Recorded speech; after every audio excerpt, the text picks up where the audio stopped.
I've been doing real estate for 15 years, since 2010 is when I did my very first deal. And how a lot of people get started is using a technique called wholesaling. Wholesaling is where you put a property under contract and then you flip the contract. You sell that contract and you make a fee in between. So, for instance, if you were trying to work a deal in, say, Memphis, Tennessee, you could put a property under contract for $100,000 and then sell that contract to an investor like me for $110,000 and make the spread in between. That's $10,000. It's an easy way to make real estate. Actually, I shouldn't say it's easy. It's a simple way to make real estate, make money in real estate. It's not easy. It does require some things that a lot of people just don't have, but that my 18-year-old son does. And I'm going to get into all the psychology of all that in just a minute, but I want to tell you about what happened with my son. So we had a training where we invited a whole bunch of people. He is now off to college. He is at Liberty University, is where I went to school. And before he went out there, we said, hey, what do you want to do? Well, he's majoring in business. And he said, Dad, what I want to do is run your business. Like, I want to do the business that you were doing. I said, why is that? He goes, I see the freedom that it provides you. I see dads of my friends who are working, 60, 80 plus hours a week, who are never home. They're always traveling. They're not around. And I see, you've always been around. You used to coach our sports, from the time he was little until, he got into, the high school area. And I say, hey, now you got to go prove yourself to some other coaches, which is, by the way, from a parenting perspective, is a wonderful idea. If you can convince, if you're a coach, right, coaching basketball, baseball, football, whatever it is, there's one thing, and, the whole idea of, daddy ball, where you're showing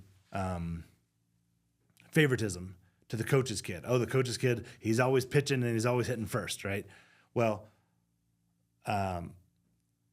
when you transition that kid into having to prove himself to another coach, because like for me, I have bias. I've seen all the things that he can do. I've worked with him. I see the work that he puts in.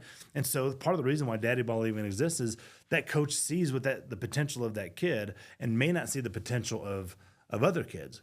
And so what I say to, dads of athletes who they coach, go have him or her prove themselves to another coach. Prove themselves from a work ethic perspective, a team member perspective, a skill perspective, and work that thing up. But I digress. I do think that's part of the reason why he's been successful, and I'll get to that in just a minute. But he said, Dad, I remember you being around all the time.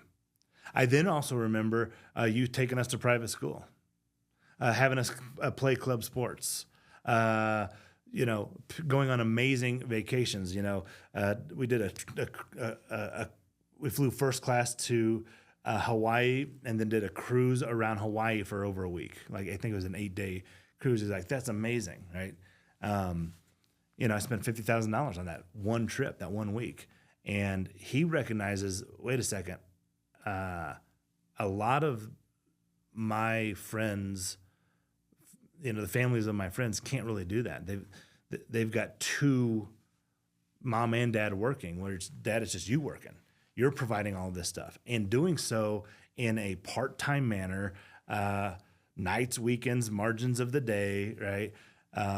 Is how I started. And then eventually, I got into more, office, going into the office and really, really working this. But the business that I'm talking about here is one that's part-time. And so I said, well, son, why do you want to do my business? He said, all that kind of stuff. I want to go and eventually get a house and raise a family and literally do it the same way you did. Which, by the way, you want to talk about being super proud about how you raised a kid, man. That'll get a lump in your throat real easy.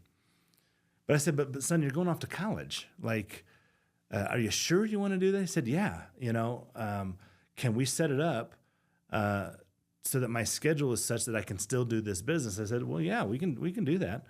So I set up a schedule. He only has classes on Tuesdays and Thursdays. Dad kind of gave him all of the tricks that most freshmen don't know. So he only has classes on Tuesdays and Thursdays, does his homework, whenever. We just put him into dropped him off at school. And within 2 days, I am not kidding you, within 2 days of him being dropped off at college, he's in his dorm room with his laptop and a cell phone. He's hustling deals. Now, eventually we want to be doing deals in Richmond, Virginia. But I said, hey, in the meantime, until we get that up and going, I'm still buying houses in Memphis. I've got a whole crew there. I've got local staff there. I've got multiple crews. I know, the market very, very well. And why don't you try to chase down some deals for us? And so I told him, here's the maximum allowable offer. This is what me as a investor is willing to pay. So there's a distinction between me holding it as an investor, because I still got to make money at the beginning, middle, and end. I still got to make an acquisition fee. And so he knows the most that I'm willing to pay. And so what did he do? He went out there and started making phone calls to wholesalers. Wholesalers are people who spend a bunch of money on marketing to try to get properties under contract, and then they try to sell that contract, right? Just like I've said. Well, he said, well, Dad, can I wholesale to you? I said, of course you can wholesale to me. What do I care? I just care about the deal. I care about the investment. And so he goes out there and he starts making phone calls. And of course he's blowing up my support staff. Like John is on there and, a couple other people. And he's like, hey, is this a deal? Is this a deal? What is the ARV? That kind of stuff, which is what they're there for. ARV stands for after repaired value. That way we know what the house will be worth once it's all fixed up. So he's in college, hasn't even started class, puts a deal under contract. The Monday before his very first class. Now, everyone else has started class. The Monday before he's supposed to go to class, he calls up a wholesaler and puts the property under contract. Hey, thanks for watching. I've got a free calculator for you. So follow this QR code or click this link and download your free calculator now.